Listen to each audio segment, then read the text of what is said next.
नमस्कार शेतकरी मित्रांनो, शेतकऱ्यांच्या शेतमालाच्या खरेदी संदर्भात मग ते MSP, PSF किंवा PSS अंतर्गत शेतकरी कल्याण मंत्रालयाने ऑक्टोबर 2018 मध्ये काही मार्गदर्शक सूचना निर्गमित केल्या आहेत आणि त्या सूचनाद्वारेच या शेतमालाची खरेदी होत असते।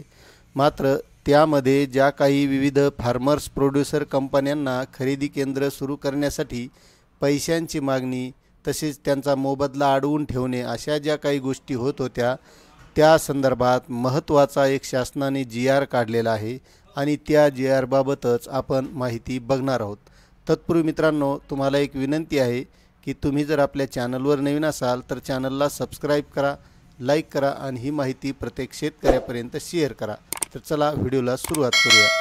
तर शेतकरी मित्रांनो, किमान आधारभूत योजना म्हणजे प्राइस सपोर्ट स्कीम अंतर्गत खरेदी प्रक्रिया राबविण्यासाठी राज्यस्तरीय नोडल संस्था निश्चित करण्यासंदर्भात सर्वसमावेशक निकष कार्यप्रणाली ठरविण्याबाबत असा हा 17 फेब्रुवारी 2025 रोजी शासन निर्णय निर्गमित करण्यात आलेला आहे।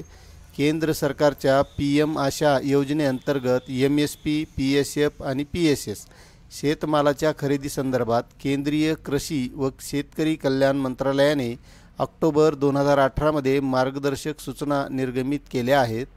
सदर मार्गदर्शक सूचनानुसार किमान आधारभूत योजना प्राइस सपोर्ट स्कीम अंतर्गत एकूण कृषी उत्पादनाच्या 25% उत्पादन किमान आधारभूत दराने करण्यात येते। सदरहू योजनेअंतर्गत केंद्र शासनाच्या नाफेड व NCCF या नोडल एजन्सीद्वारा राज्यस्तरीय नोडल संस्थामार्फत खरेदी प्रक्रिया राबविण्यात येते।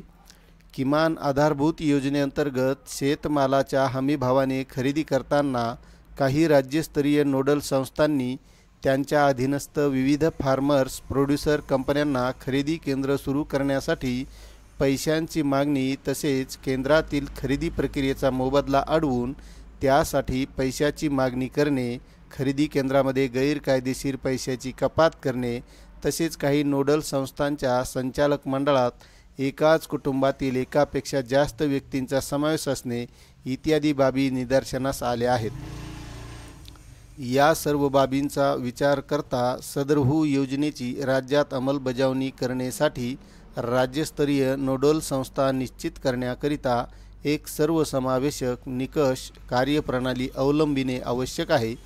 या संदर्भात अभ्यास करून सर्वसमावेशक धोरण कार्यप्रणाली निश्चित करण्यासंदर्भात शासनास शिफारस करण्यासाठी खालीलप्रमाणे राज्यस्तरीय समिती गठीत करण्यात येत आहे।